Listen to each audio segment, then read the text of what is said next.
पहले जो दो मार्ग के बारे में, यानी विद्यावंश परंपरा में जो दो मार्ग आते हैं उसके बारे में मैं बताना चाहूँगी। वो दो मार्ग है कर्म मार्ग और भक्ति मार्ग, यानी ईश्वरीय मार्ग। अब कर्म कांड में क्या आता है? कर्म कांड मार्ग जो है ये अपने सामने मार्ग है, ये ज्ञात है, क्योंकि 90% लोग कर्मकांड मार्ग को समझते हैं क्योंकि बचपन से वो करते आए हैं। अब कर्मकांड मार्ग में क्या आता है?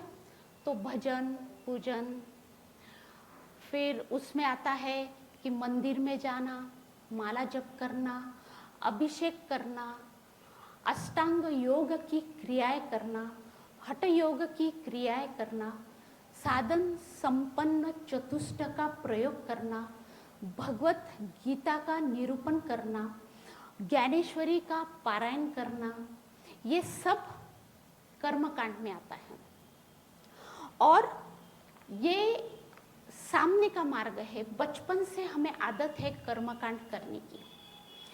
जैसे ये जो मार्ग है इसमें दो गुरु की आवश्यकता होती है। ऐसे तो ये अपने बलबूते पे ही किया जाता है, इसमें मानवीय प्रयत्न की ही आवश्यकता होती है, लेकिन इसमें दो गुरु की भी आवश्यकता होती है, और वो है शास्त्र गुरु और मंत्र गुरु।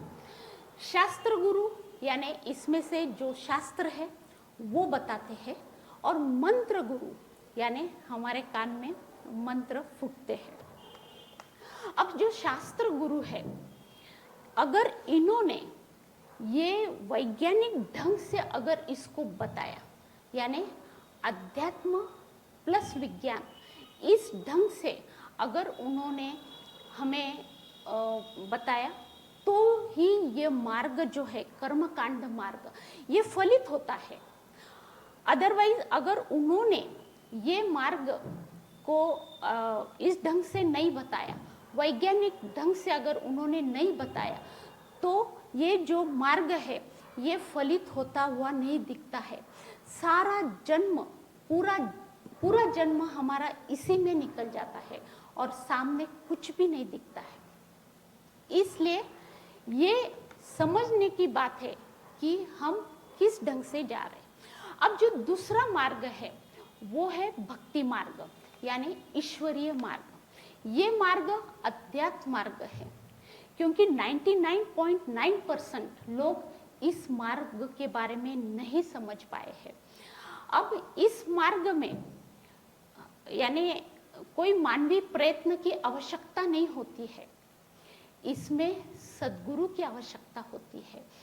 ये गुरु के द्वारा यानी गुरु के द्वारा ये मार्ग नहीं है, सादे गुरु के द्वारा, ये यज्ञेश्वर पंडित के द्वारा ये मार्ग नहीं है। तो ये मार्ग जो निकलता है वो सद्गुरु से निकलता है। इसमें सद्गुरु का मिलना आवश्यक है, सद्गुरु की भेंट होना आवश्यक है। अब ये मार्ग जो है ये ऑटोमेटिक होता है, जैसे सद्गुरु से हमारी मुलाकात होती है, ये मार्ग पे हम ऑटोमेटिक आगे बढ़ते चले जाते हैं। जैसे ये प्राचीन काल से ये मार्ग चलता आया है, कई संत ने इस मार्ग को अपनाया है, जैसे तुकाराम जी, एकनाथ जी, नामदेव जी, कबीरदास जी, तुलसीदास जी, गहनाबाई, जनाबाई, मुक्ताबाई, ये सभी ने, मीराबाई, ये सभी ने इस मार्ग को अपनाया और वो पूर्णत्व को प्राप्त हुए। सद्गुरु का मिलना आवश्यक है। अब सद्गुरु मिलने के बाद कुंडलिनी जागरण होना जरूरी है। अब ऐसा देखने को गया तो कुंडलिनी जागरण क्या है, ये लोगों के यानी बहुत सारी मिथ है कि कोई समझ ही नहीं पाए, और जिन्होंने समझा है कहीं ना कहीं वो अपूर्ण समझा है। कुंडलिनी जागरण ये है क्या, थोड़ा सा, यानी मैं पूरा डिटेल तो इसके बारे में बताऊंगी नहीं, कुछ हाइलाइट्स देना चाहूँगी क्योंकि आगे ये सब आने वाला है। तो कुंडलिनी ये क्या है? तो कुंडलिनी जागरण यानी ये जो हमारी जो स्पाइनल कॉर्ड है जो पीछे है, यानी जो मेन सुषुम्ना नाड़ी, सही, यानी ये सुषुम्ना नाड़ी इतनी मेन है कि इसके ऊपर ही बॉडी का स्ट्रक्चर है। जैसे मेरू पर्वत है, मेरू पर्वत के ऊपर ये पृथ्वी का पूरा स्ट्रक्चर है, मेन मेरू पर्वत है, वैसे ही ये सुषुम्ना नाड़ी मेन है। और इसके ऊपर ये जो यानी एक सूक्ष्म नाड़ी है जो आर पार रहती है, उसे संधि नाड़ी भी कहा जाता है, उसे ब्रह्मिनी भी कहा जाता है। और इसी में कुंडलिनी शक्ति स्थित है। अब ये जो नाड़ी सुषुम्ना नाड़ी है, ये मूलाधार चक्र से होते हुए सहस्त्रार चक्र तक ये नाड़ी रहती है। इसका जागरण होना बहुत जरूरी है क्योंकि हम देखते हैं आजकल मेडिटेशन, ध्यान, धारणा, समाधि, जब हम YouTube पे डालते हैं मेडिटेशन तब बहुत सारे आते हैं लिंक्स, तो उसमें कहा जाता है कि बस अब बैठ जाओ, अब आप बैठ जाओ, ऐसे मेडिटेशन, ये पॉसिबल है? आप क्या सोचते हैं? नहीं, इतने विचार रहते हैं तो हम बैठ ही नहीं सकते क्योंकि मंकी माइंड है, बैठ ही नहीं सकते। तो इसलिए कुछ तो भी शक्ति का जागरण होना जरूरी है। तांत्रिक भाषा में इसे कुंडलिनी कहा गया है। ये राधा रानी की शक्ति है, ये माँ पार्वती की शक्ति है, ये आद्य शक्ति है। इसका जागरण होना बहुत जरूरी है। और ये कौन कर सकता है? ये वही सद्गुरु कर सकते हैं जिसमें वो पावर है, जो सामर्थ्य संपन्न है, जो ये विद्या के धनी है, वो ही कुंडलिनी जागृत कर सकते हैं। अब कुंडलिनी जागरण के बाद ही ये ध्यान, धारणा, समाधि, ये योग हम इसके तरफ हम जा सकते हैं। अब ये जो है ये ईश्वरीय मार्ग कैसे है? क्योंकि यही मार्ग, अब जैसे आप सोचेंगे कि कर्मकांड जरूरी नहीं है क्या? ऐसा नहीं है। कर्मकांड मार्ग भी भगवान की तरफ लेके जाता है और ये ईश्वरीय मार्ग यानी ये भक्ति मार्ग, ये भी भगवान की तरफ लेके जाता है। लेकिन कैसे? एक मैं एग्जाम्पल देना चाहूंगी तो आप उसको अच्छे से समझ पाएंगे। जैसे ये हॉल है, ये हॉल में हम बैठे हैं। अब हमने सोचा कि लंदन जाना है, तो क्या करना पड़ेगा? यहाँ से मुंबई जाना होगा, मुंबई तक यानी इंटरनेशनल एयरपोर्ट तक हमें जाना होगा और फिर वहाँ से अपनी फ्लाइट होगी। अब यहाँ से मुंबई जाने के लिए बहुत सारे साधन हैं, जैसे ट्रेन से जा सकते हैं, बाय रोड से जा सकते हैं, बाय कार से जा सकते हैं, वॉकिंग से जा सकते हैं, स्कूटर से जा सकते हैं, बहुत सारे व्हीकल्स है, किससे भी जा सकते हैं। मुंबई पहुंचना जरूरी है। मुंबई पहुंचने के बाद फिर हम यानी ट्रेन से गए, इससे गए तो कैब बुक करेंगे एयरपोर्ट जाने के लिए, ऑटो बुक कर सकते हैं एयरपोर्ट तक जाने के लिए। और फिर एयरपोर्ट पे हम पहुंचने के बाद वहाँ पे जो फॉर्मेलिटीज रहती है, जैसे चेक करना है, चेकिंग्स रहती है, ये सब फॉर्मेलिटी करने के बाद हम बैठ सकते हैं प्लेन में, राइट। और प्लेन एक ऐसा है कि हमें हमारे डेस्टिनेशन पे पहुंचा देगा यानी लंदन। अब यानी मुंबई से, यहाँ से मुंबई तक जाना जो है वो कर्मकांड मार्ग है। इसमें आपकी चॉइस है कैसे जाना है, पोथी पठन करना है, होम हवन करना है, जप जाप्य करना है, माला जप करना है, ये आपकी चॉइस है।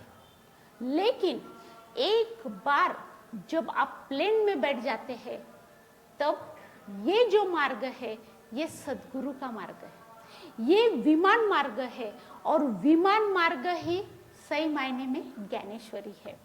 यानी ज्ञानेश्वरी क्या है कि सिद्ध पुरुष का मिलना और सामने पात्र शिष्य का होना, यही सही उड़ान ज्ञानेश्वरी की है। तो ही हम ज्ञानेश्वरी के अनुभव ले सकते हैं। और इसी तरह ये विमान मार्ग में मुझे लेके जाया गया। मैं आज भी विमान मार्ग में हूँ मेरे सद्गुरु के साथ। कई स्टेशन से उन्होंने मुझे लेके गए, जैसे कर्मयोग, राजर्षि योग, ज्ञान योग, बुद्धि योग और भक्ति योग। इस स्टेशन से हमें लेके जाया गया और हम भी आज ये पूरी पढ़ाई करने के बाद मैं ज्ञानेश्वरी की शुरुआत करने जा रही हूँ। अब ये जो है ज्ञानेश्वरी क्या है और ज्ञानेश्वरी किसने लिखी, ये अब हम देखेंगे। ज्ञानेश्वरी ये 800 साल पहले लिखी गई। 16 साल का बालक ज्ञानेश्वर जी, इन्होंने ये ज्ञानेश्वरी लिखी। अब 16 साल का बालक और 21वें साल में तो उन्होंने समाधि ले ली। यानी उनका अवतार इसीलिए हुआ था कि ज्ञानेश्वरी लिखना, और उसके बाद उन्होंने ओपनली समाधि ली, सबके सामने समाधि ली। इसलिए 16 साल का बालक, अब हम देखते, हम 16 साल के बालक को टीन एज कहते हैं। जो बालक को, आजकल के बालक को कैसे खाना, क्या खाना, कैसे चलना, कैसे रहना, ये भी समझ नहीं पाते, इतनी भी समझ नहीं है। और ये बालक ने 16 साल के वर्ष में ऐसा ग्रंथ राज लिखा जो विश्व को बचाने वाला है। इसलिए आज की दुनिया, हर एक आदमी चमक जाता है कि 16 साल के बालक ने लिखा। अब ये जो ग्रंथ उन्होंने लिखा, उसके बाद उन्होंने, यानी ये जो 16 साल का बालक है, क्या इसने, यानी निवृत्तिनाथ, उनके जो सद्गुरु रहे 18 साल के, क्या उनके कहने से, उनके आज्ञा से ही उन्होंने लिखा? क्या ये सच है?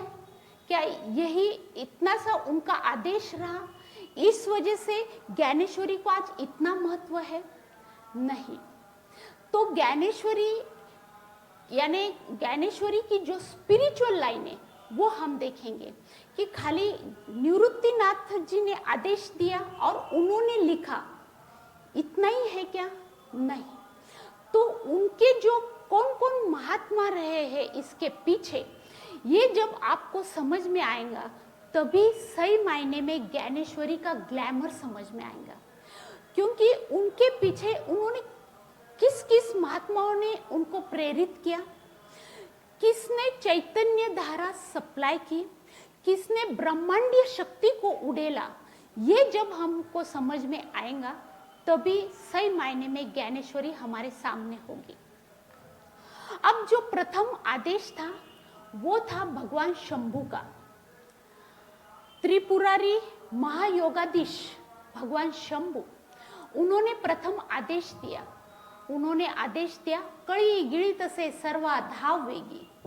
कळी गिळी तसे सर्वा धाव वेगी, यानी बस कलयुग लगने वाला है और ये दुनिया को गिलने वाला है, इस वजह से तू जल्दी भाग, रुक मत।